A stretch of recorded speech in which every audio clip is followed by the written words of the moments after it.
Hello everyone, my name is Ishwar Kade and welcome to the Edugrown. अगर आप class 9th में हैं तो जल्दी से चैनल को सब्सक्राइब कर लीजिए, क्योंकि इस चैनल पे आपको एजुकेशन से रिलेटेड, आपके कोर्स से रिलेटेड सारी की सारी वीडियोस मिलती हैं। और मैं अभी इस वीडियो से आपको एक गुड न्यूज़ देने वाला हूँ कि हम यहाँ पे फाउंडेशन कोर्स स्टार्ट कर रहे हैं। ओके। और फाउंडेशन कोर्स जिनको नहीं पता है उनको मैं बता देता हूँ कि फाउंडेशन कोर्स में हम सारे टॉपिक्स को कॉन्सेप्ट वाइज समझते हैं और उसको स्टडी करते हैं। और ये इसलिए ज़रूरी होता है क्योंकि आपने सपोज करो एक चैप्टर स्टडी कर लिया, और होता क्या है, फिर डाउट आना स्टार्ट हो जाते हैं। बाद में स्टडी करो तो फिर डाउट आना स्टार्ट होते हैं, और वो डाउट नहीं जाते। वो इसलिए नहीं जाते क्योंकि हम जो छोटे छोटे पॉइंट्स होते हैं उनको हम छोड़ देते हैं। और फाउंडेशन कोर्स में उन्हीं पॉइंट्स को हम क्या करते हैं, कवर करते हैं, ताकि जब आप आगे चल के आफ्टर 12th कोई कंपटीशन एग्जाम देने जाओ तो आपको सारे के सारे कॉन्सेप्ट्स क्लियर हो और उसको आप क्रैक कर सकें। तो इसीलिए ये वीडियो आपके लिए बहुत ही इंपॉर्टेंट है। अपने दोस्तों के साथ भी इसको शेयर कीजिए। तो बिना कोई देर किए आज का जो क्लास है वो हम स्टार्ट करते हैं। चलिए।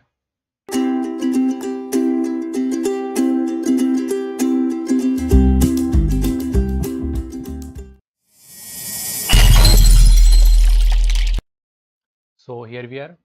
तो स्टूडेंट्स, इस वीडियो में हम फाउंडेशन कोर्स का चैप्टर जो है वो स्टार्ट करेंगे। बट कौन सा चैप्टर, जैसे कि मैंने पहले ही आपको बताया था और डिस्क्रिप्शन में भी लिखा हुआ है, विच इज़ चैप्टर 5।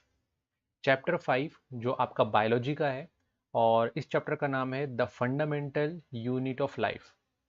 तो हम यहाँ पे देखेंगे कि जो लाइफ है वो बेसिकली किन चीज़ों से मिलकर बनी हुई है, कैसे वो वर्क करती है, कैसे वो चलती है।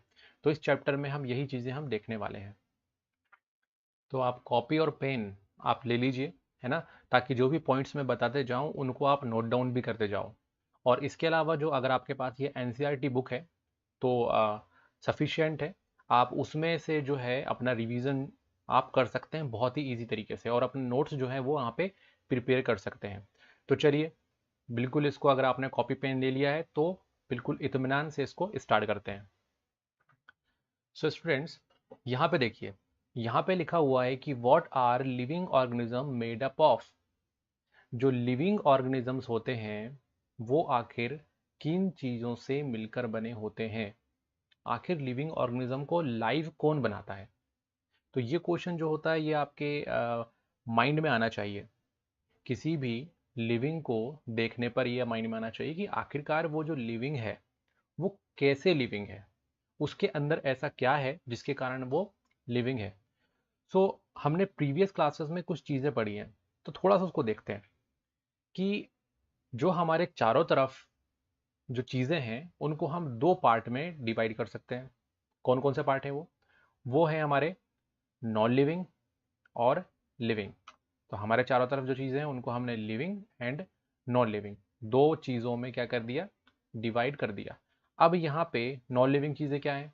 नॉन लिविंग चीज़ें जैसे कि आपके आसपास की चीज़ें, कोई कार या फिर कोई टेबल पड़ा होगा, आपके आसपास कोई कपड़ा पड़ा होगा, वो सभी चीज़ें क्या है, नॉन लिविंग है। Is that clear. ये तो बहुत ही ईजी हो गया कि नॉन लिविंग चीज़ों को तो आप ईजी तरीके से क्या कर सकते हो, पहचान लेते हो। उसी तरीके से अगर हम बात करते हैं लिविंग का, तो लिविंग में ये सारे जो आपके पास सामने एग्जाम्पल दिख रहे हैं जैसे कि tree, butterfly, dog, these are living. इनको हम लिविंग बोलते हैं।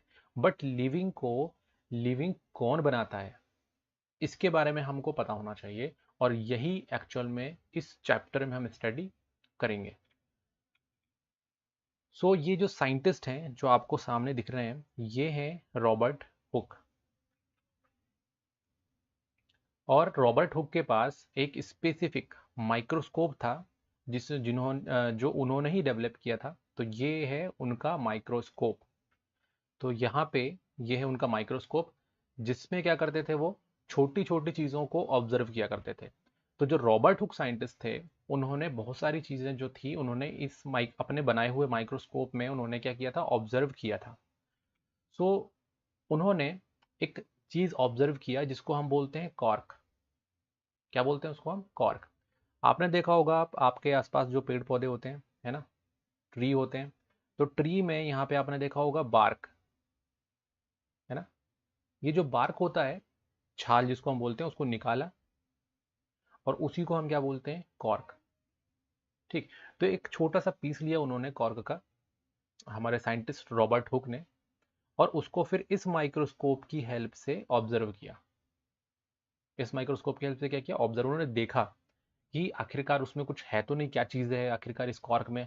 आप भी आपके आसपास जो पेड़ है उसमें देखना, उसको निकाल के कि भाई वो उसमें वो कैसा है। तो उसने उन्होंने माइक्रोस्कोप में उसको देखा उन्होंने, और जब माइक्रोस्कोप में उन्होंने देखा तो उन्हें कुछ इस तरीके का स्ट्रक्चर जो है वो शो हुआ। ये देखो, ये इस माइक्रोस्कोप से देखा उन्होंने और फिर यहाँ पे इसको ड्रॉ किया, और उन्हें बताया कि कुछ इस तरीके के स्ट्रक्चर जो है उसमें दिख रहे हैं।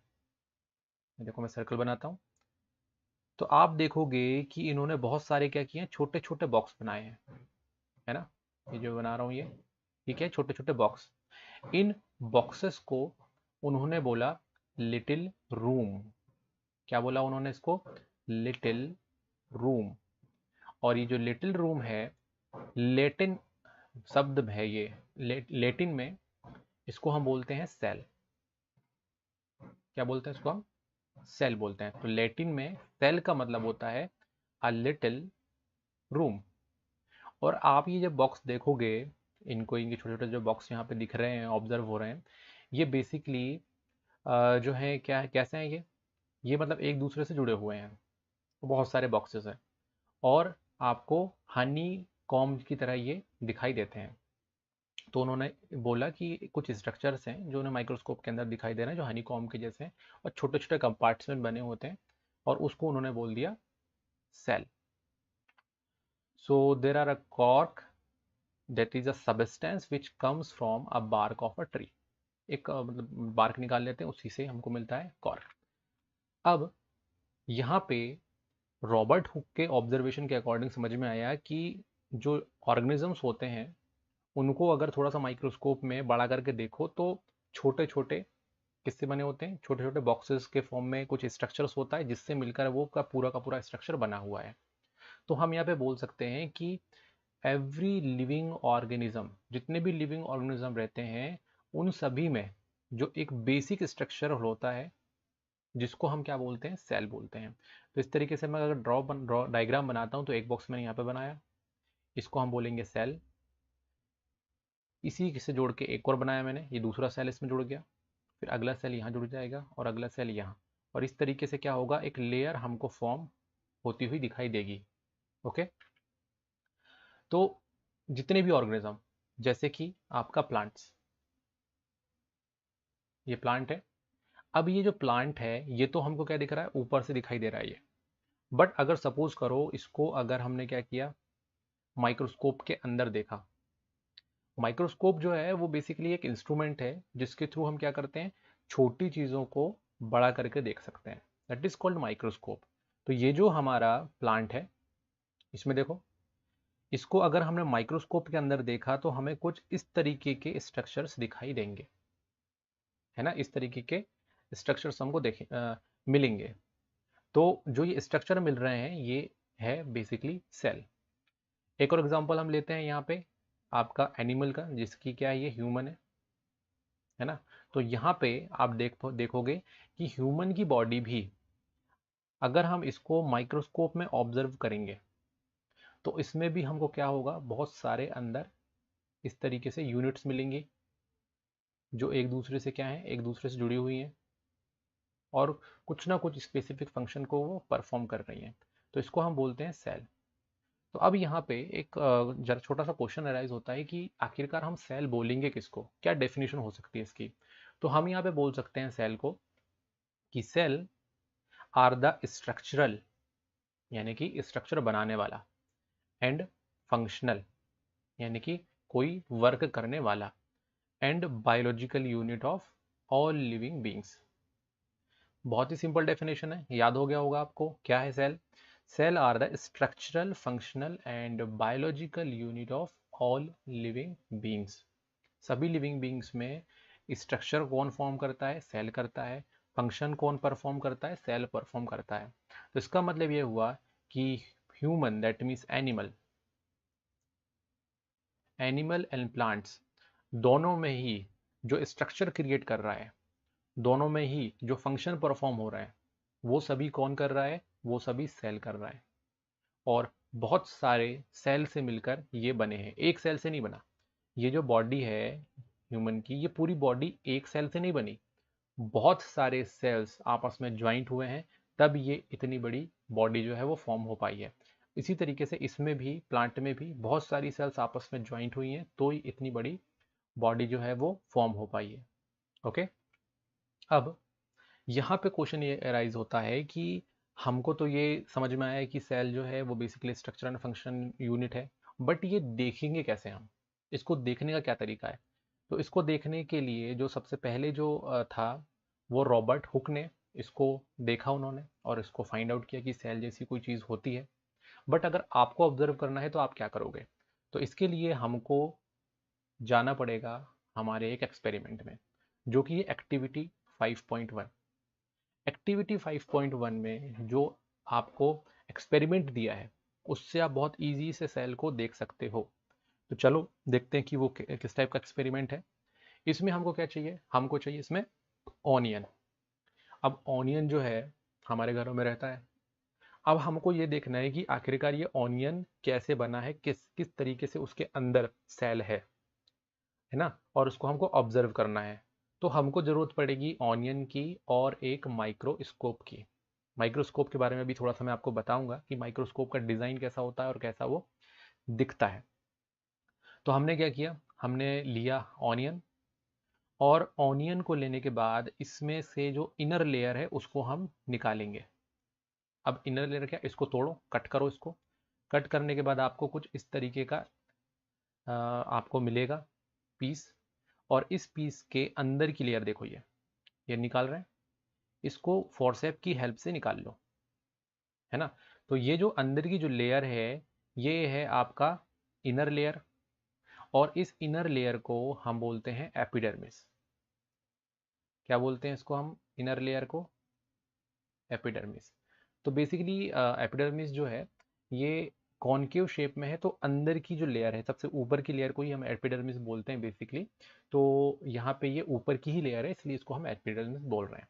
तो इसको हम निकाल लेंगे, ठीक, फोर्सेप की हेल्प से इसको हमने निकाल लिया कट करके। बहुत सिंपल।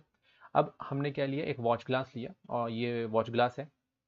इस वॉच ग्लास में थोड़ा सा वाटर फिलअप कर दिया, ठीक है, ताकि इसमें क्या कर दें इसको, क्योंकि जैसे ही हम निकालेंगे तो सूख जाता है ये, तो सूखे ना, इसलिए हमने क्या कर दिया, इसको वाटर में ट्रांसफ़र कर दिया।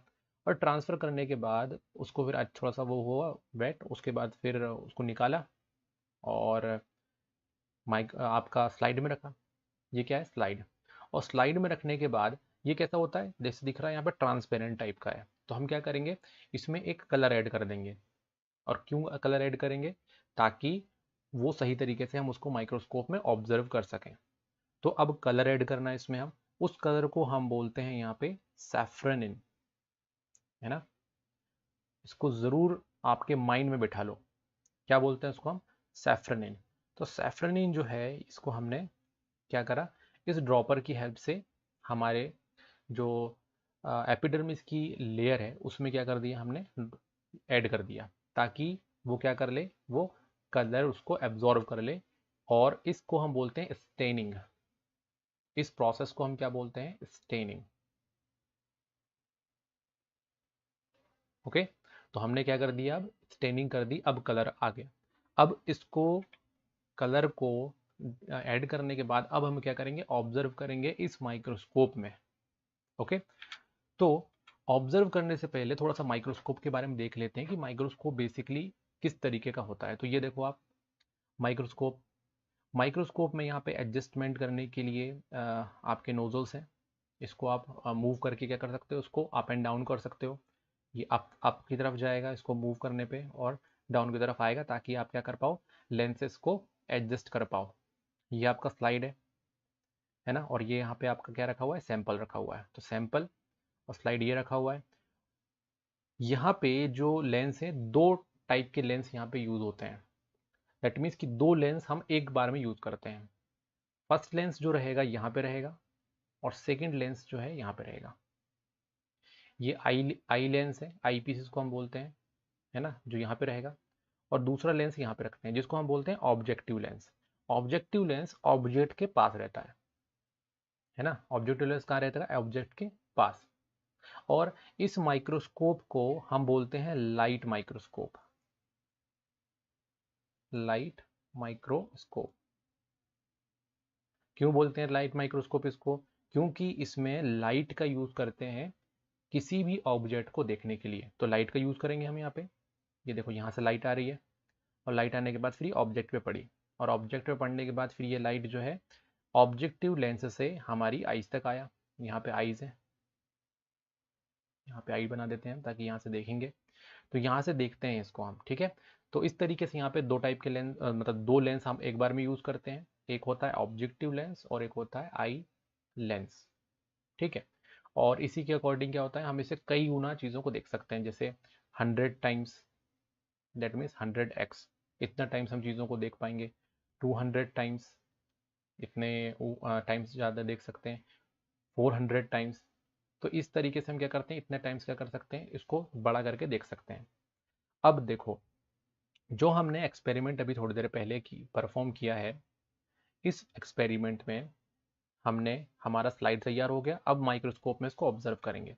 तो जैसे ही हम माइक्रोस्कोप में ऑब्जर्व करेंगे तो हमको क्या दिखाई देगा? हमको दिखाई देगा कुछ इस तरीके का स्ट्रक्चर।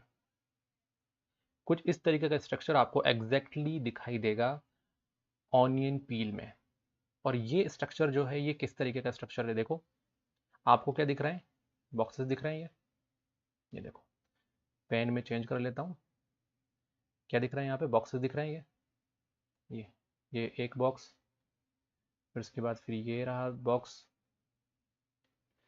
फिर ये देखो नेक्स्ट बॉक्स। तो इस तरीके से क्या होगा, बहुत सारे बॉक्सेस आपको दिखाई दे रहे हैं। ये बॉक्सेस ही एक्चुअल में क्या है? सेल।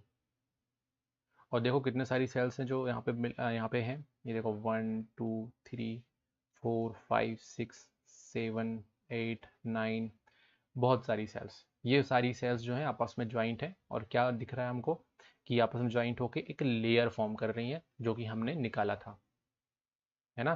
तो यहाँ पे बहुत सारी सेल्स हमको दिखाई दे रही हैं। तो ये जो आपकी बाउंड्री है, ये बेसिकली सेल मेम्ब्रेन की बाउंड्री है। क्या है ये? Cell membrane. ओके। तो अब हमने सेल को ऑब्जर्व करना सीख लिया कि कैसे उसको ऑब्जर्व किया जाता है। सैफ्रनिन की हेल्प से हम इसको ऑब्जर्व करते हैं। अब यहाँ पे कुछ स्पेसिफिक बुलेट्स पॉइंट हैं जो आपको याद रखना है। तो चलो देख लेते हैं, बहुत ही सिंपल है। Cell were discovered by Robert Hooke in 1665। 1665 में रॉबर्ट हुक ने सेल को डिस्कवर किया था। और cell are the building block. Cells क्या है? दे आर बिल्डिंग ब्लॉक, है ना। जैसे घर बनाते हैं तो एक ईंट होता है, फिर दूसरा ईंट, तीसरा ईंट, इस तरीके से जोड़ते चले जाते हैं। और बहुत सारी ईंटों से मिलकर हम क्या बना लेते हैं? एक घर बना लेते हैं। सो जिस तरीके से घर की दीवार बनती है, उसी तरीके से आपके जो सेल्स होते हैं वो मिलके लेयर्स बना लेते हैं। और लेयर्स बना के एक लेयर बना लिया, फिर दूसरा लेयर बना लिया, फिर तीसरा लेयर बना दिया, आपस में ज्वाइंट होकर उन्होंने अच्छा खासा एक स्ट्रक्चर क्रिएट कर दिया।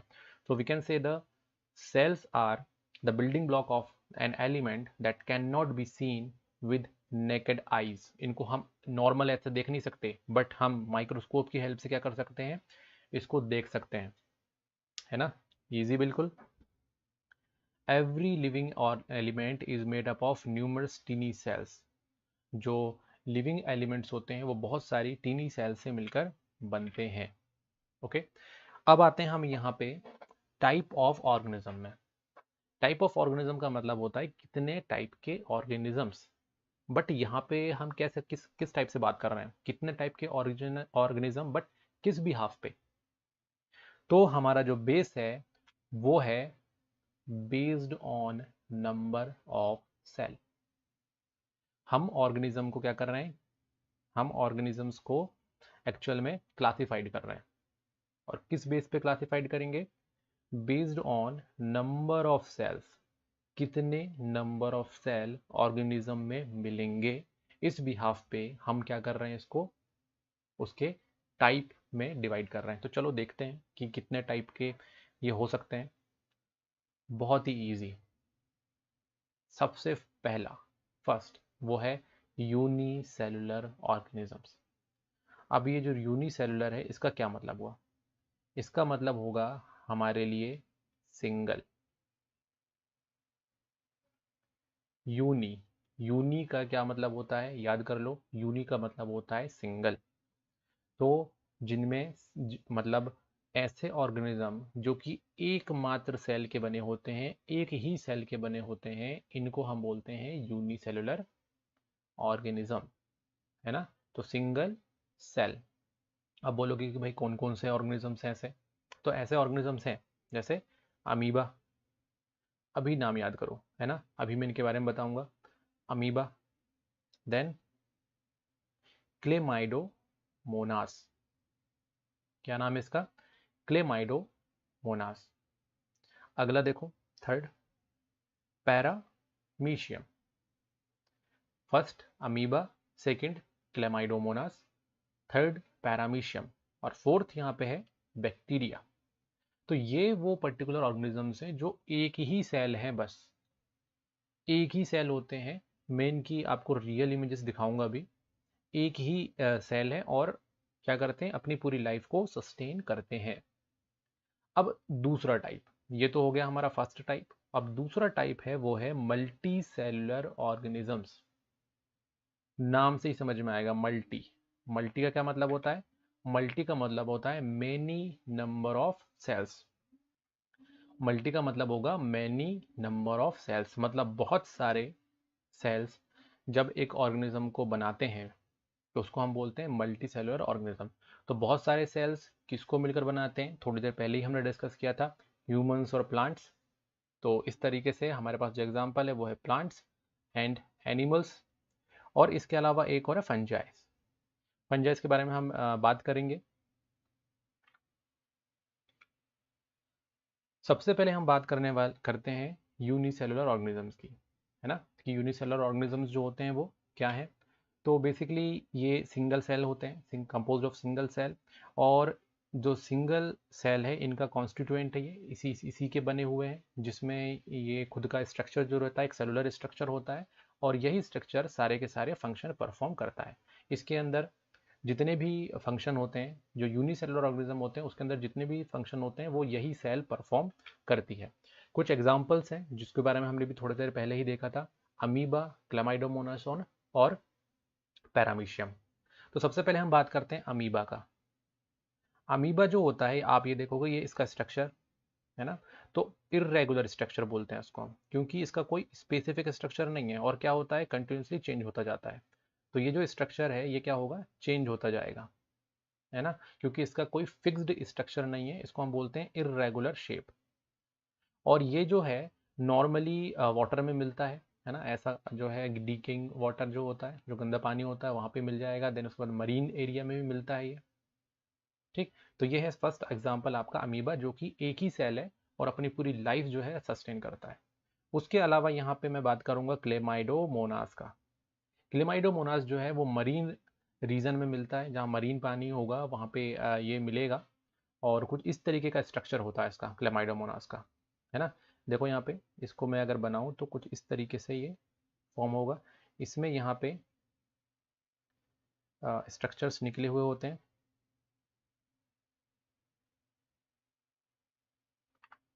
ये बेसिकली फ्लैजिला है। ठीक, तो इस तरीके से यहाँ पे स्ट्रक्चर्स क्रिएट होगा ये क्लेमाइडोमोनास, जो कि मरीन रीजन में मिलेगा। इसके अलावा यहाँ पे ये है पैरामीशियम। पैरामीशियम जो है कुछ इस तरीके का चप्पल की तरह दिखाई देता है, ये देखो, है ना, कुछ चप्पल की तरह, पैर में पैर जैसा, है ना। तो पैरामीशियम का कुछ इस तरीके से ये आप याद कर सकते हो, पैरा मतलब पैर की तरह, तो पैर की तरह ही जो यहाँ पे जो तलवा होता है पैर का, है ना, नीचे का हिस्सा, वो एक्चुअल में पैरामीशियम की स्ट्रक्चर के जैसा है। तो इस तरीके से हमको यूनिसेलुलर समझ में आया कि यूनिसेलुलर ऑर्गेनिज्म क्या होते हैं। अब बात करते हैं हम यहाँ पे मल्टी सेलुलर ऑर्गेनिजम्स की। तो मल्टी सेलुलर ऑर्गेनिज्म जो होते हैं वो बहुत सारी सेल आपस में मिलके बनाती हैं, है ना। और बहुत सारी सेल्स होने के कारण सभी सेल्स अपना काम को क्या करते हैं, डिस्ट्रीब्यूट कर जाते हैं। मतलब एक सेल कुछ और काम करेगी, दूसरी सेल्स कुछ और काम करेंगी, तो अलग अलग सेल्स जो हैं अलग अलग काम करते हैं और पूरी बॉडी को फंक्शन करते हैं, है ना, पूरी बॉडी फंक्शन करती रहती है और अलग अलग सेल अलग अलग काम करते हैं। इसको हम बोलते हैं डिवीजन ऑफ लेबर। तो यहाँ पे जो सेल्स है उन्होंने क्या किया है, अपने वर्क को डिस्ट्रीब्यूट कर दिया है। तो यहाँ पे हम बोल सकते हैं कि different cell perform different function, अलग अलग सेल अलग अलग फंक्शन परफॉर्म करेंगे, जिसके कारण क्या होगा, डिस्ट्रीब्यूट हो जाएगा work, and the labour of performing different function is divided between the various cell in these organisms. तो एग्जाम्पल जो है वो आपका फंजाई, प्लांट्स, एनिमल, इनमें ये देखने को मिलता है। जैसे कि अगर हम बात करते हैं, यहाँ पे फंजाई है ये, है ना, ये एक स्पेसिफिक टाइप की क्या है, फंजी। देन ये है हमारा प्लांट, और ये है जो बहुत ही बढ़िया इमेज है बेसिकली, एनिमल। तो ये सभी ऑर्गेनिजम्स जो हैं, इनमें बहुत सारी सेल्स हैं और सभी का अपना अपना फंक्शन है। कैसे, जैसे कि आईज, हमारी बॉडी की आईज, यहाँ पे देखो, इसका काम क्या है, इसका काम है देखना। तो आईज में जो सेल्स हैं उनका काम ही क्या है, सिर्फ देखना है। ब्रेन, थिंकिंग प्रोसेस, थिंकिंग करना, ब्रेन के सेल्स का काम यही है। लिवर, स्टमक, किडनी, अलग अलग सेल्स हैं से मिलकर बनी हुई है ये, तो ये अपना अलग अलग फंक्शन परफॉर्म करती है। वही प्लांट में देखो, प्लांट में लीफ में सेल्स मिलती हैं, वो क्या करेंगे, वो फोटोसिंथेसिस करेंगे, फूड बनाएंगे, फूड बनाने वाले सेल्स अलग है। स्टेम देखो यहाँ पे, स्ट्रेंथ देने का काम, वाटर को इधर से उधर पहुंचाने का काम, उसकी सेल्स अलग है। वही यहाँ पे फंजाई भी अलग अलग फंक्शन, अलग अलग सेल्स से मिलकर बनी हुई होती है और अलग अलग इसके फंक्शन होते हैं। तो मल्टी सेलर ऑर्गेनिज्म में जो हमने अभी देखा, वो ये देखा कि बहुत सारे सेल्स आपस में क्या करते हैं, डिफरेंट डिफरेंट वर्क को डिस्ट्रीब्यूट कर देते हैं, इसीलिए उनका जो स्ट्रक्चर होता है वो भी थोड़ा सा अलग अलग हो जाता है। तो सभी सेल्स जो होंगी अपने फंक्शन के अकॉर्डिंग अपने आप को क्या करती हैं, ढाल लेती हैं, अपने आप को चेंज कर लेती हैं। तो ये मल्टी सेलर ऑर्गेनिज्म के डिफरेंट डिफरेंट टाइप आ जाते हैं। तो यहाँ पे हम ह्यूमन में मिलने वाले कुछ सेल्स के बारे में देखते हैं कि किस तरीके के मिलते हैं। तो ये कुछ ह्यूमंस में मिलने वाले सेल्स हैं जो हमारी बॉडी के अंदर मिलेंगी। तो चलो एक एक करके डिस्कस करते हैं। सबसे पहले हम बात करते हैं स्मूथ मसल्स सेल की। ये कहाँ मिलेंगी, ये मिलेंगी हमको हमारे मसल्स में, और मसल्स का काम होता है मूवमेंट करना। क्या करना, मूवमेंट करना। तो कुछ इस तरीके की मसल्स होती हैं, जो सेल्स हैं वो इस तरीके की होती हैं, और ये क्या फंक्शन परफॉर्म करती हैं, मूवमेंट फंक्शन परफॉर्म करती हैं। दूसरा हमारे पास है, वो है ब्लड सेल्स। ब्लड सेल जो है वो ट्रांसपोर्ट का काम करती हैं। क्या करती हैं, ट्रांसपोर्ट। किसका ट्रांसपोर्ट करेंगी, ऑक्सीजन एंड कार्बन डाइऑक्साइड, दो चीज़ें यहाँ पे, ये तो ट्रांसपोर्ट होती हैं, इनका काम जो रहता है वो ब्लड सेल्स करती हैं। इसके अलावा हमारा डिफेंस, दैट मीन्स डब्ल्यूबीसी होती हैं ब्लड सेल, ये क्या करती हैं, हमको बचाती हैं। जब भी कोई एनिमी हमारी बॉडी के अंदर आता है तो ये बचाने का काम जो है डब्ल्यूबीसीज करती हैं। और इसके अलावा प्लेटलेट्स होता है जो कि ब्लड सेल्स है। देखो शेप बिल्कुल अलग है सभी का, मसल सेल अलग दिख रही हैं, ब्लड सेल अलग दिख रही हैं, दोनों के डिफरेंट डिफरेंट फंक्शन है। थर्ड है यहाँ पे नर्व सेल, ये नर्व सेल है। नर्व सेल जो होती हैं वो हमको ब्रेन में मिलती हैं, यानी कि दिमाग। तो ब्रेन में मिलेगा ये। तो ब्रेन में जो भी प्रोसेस हैं, जैसे कि थिंकिंग करना, दूसरे ऑर्गन तक मैसेज पहुंचाना, दूसरों को डायरेक्शन देना, दूसरे ऑर्गन को डायरेक्शन देना, ये सभी वर्क होते हैं ब्रेन के। तो ब्रेन यहाँ पे नर्व सेल से मिलकर बनती है और ये वह काम करती है। देन उसके बाद यहाँ पे फोर्थ यहाँ पे देखते हैं फैट सेल। फैट, अब आप अपने टमी को देखिए, टमी जो है वहां पे कौन सी सेल्स हैं, फैट सेल्स हैं, है ना। हिप के पोर्शन में कौन सी सेल्स हैं, फैट सेल्स हैं। तो अलग अलग बॉडी के पोर्शन होती है, वहाँ पे फैट सेल्स होती हैं, जो कि जब ज़रूरत होती है एनर्जी की, तब उस समय क्या होती है, डिग्रेड, ये उस समय एनर्जी को प्रोवाइड कराती हैं। तो ये है फैट सेल। इसके बाद यहाँ पे फिफ्थ, बोन सेल, स्ट्रेंथ देने का काम। आपके अंदर की जो बोन है वो किससे मिलकर बनी हुई है, इसी बोन सेल से मिलकर बनी हुई है, जो क्या बनाता है, आपका स्केलेटन सिस्टम बनाता है। इसके अलावा यहाँ पे दो सेल्स हैं, ओवम एंड स्पर्म। इसको मैं सिक्स्थ बोलूँगा। इसको इसलिए बोलूँगा क्योंकि ओवम और स्पर्म जो हैं ये बेसिकली रिप्रोडक्टिव सेल हैं।